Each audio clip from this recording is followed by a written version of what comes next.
Welcome to the Explainer. Okay, today we're really putting on our historian hats and we are going to peel back some heavy layers of time. We're traveling to the Kashmir Valley, specifically to the Pulwama region, to uncover a truly spectacular era of history that, honestly, has been almost completely overshadowed by the present. We're going to dig way beneath the surface of what we think we know about this area and rediscover a forgotten time of incredible prosperity, brilliant engineering, and absolutely stunning architectural marvels. Now, if you hear the name Pulwama today, or if you see the town of Awantipora while driving down National Highway 44, your mind probably jumps straight to modern conflict, right? Military barricades, tragic headlines, that sort of thing. But its ancient identity is literally the exact opposite. Over 1,000 years ago, this very same soil was the great city of Awantipora. It was this bustling, prosperous capital totally defined by trade, profound peace, and breathtaking beauty. So that really leads us to ask, what else lies buried beneath those modern headlines? It is so incredibly easy to let our 24-hour news cycles and social media feeds define a place entirely by its present moment. But when we shift our perspective away from the TV screens and look at the deep archaeological record, a completely different world opens up. A fascinating world of usurpers, genius civil engineers, and visionary kings, all just waiting to be uncovered. To really understand this transition from conflict to prosperity, let's look at the timeline, because the sequence of events here is absolutely wild. The messy, violent crumbling of an old empire actually and unexpectedly paved the way for a golden age. Back in 724 CE, you had the mighty Karkota Empire, led by Lalitaditya Muktapida, stretching all the way from Central Asia to the Gangetic Plains. But as empires do, it eventually decayed. We see a young boy king, Sipada Jayapida, murdered by his own uncle, Utpala. It's a brutal usurpation. Yet, from all that chaos, Utpala's grandson, King Avantivarman, eventually takes the throne in 855 CE.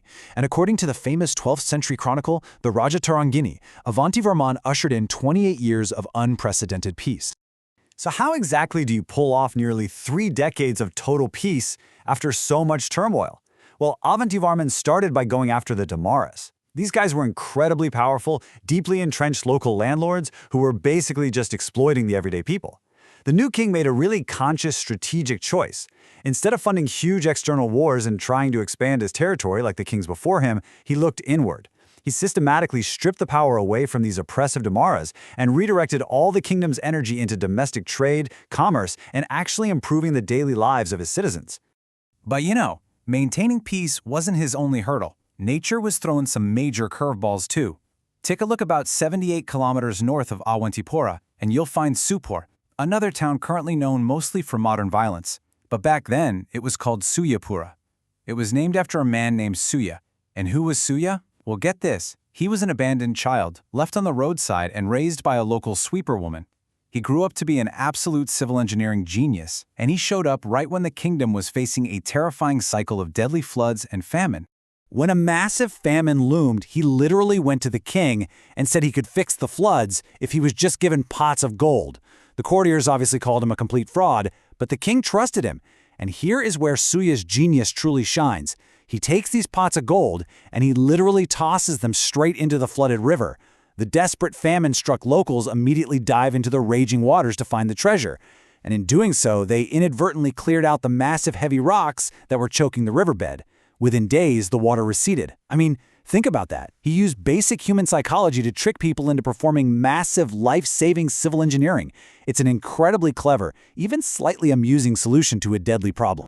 And Suyya, he didn't just stop at fixing one flood. Not even close. He went on to completely revolutionize the region's entire infrastructure.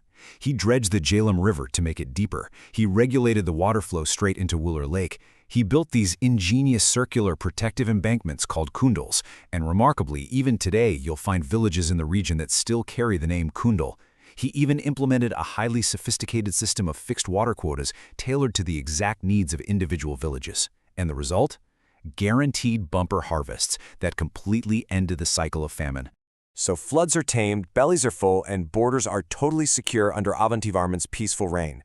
Naturally, the Utpala dynasty experiences a massive economic boom.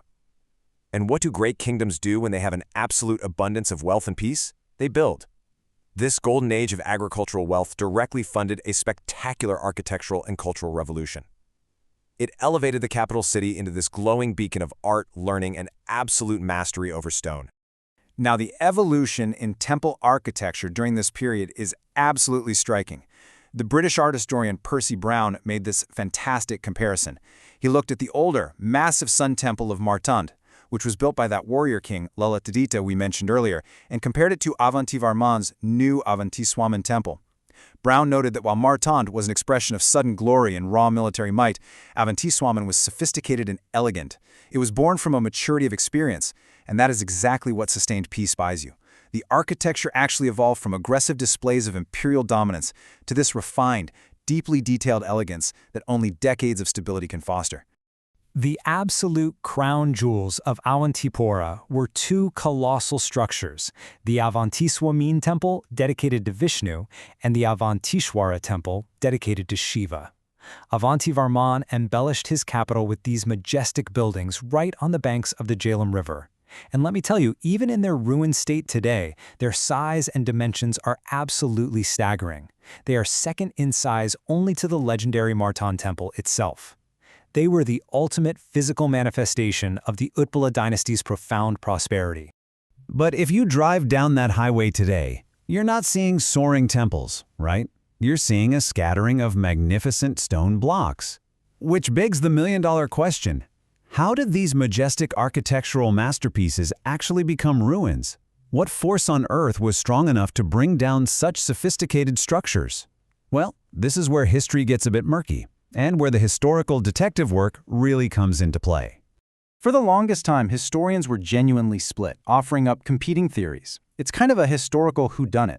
Popular belief heavily pointed to intentional destruction by Sultan Sikandar Butshikan in the late 14th century. Alternatively, Sir Alexander Cunningham, the famous founder of the Archaeological Survey of India, he theorized they might have actually been blown up by gunpowder. But modern geological studies point the finger away from invaders altogether and instead at natural disasters. Specifically, they point to the numerous massive earthquakes that have historically plagued the Kashmir region.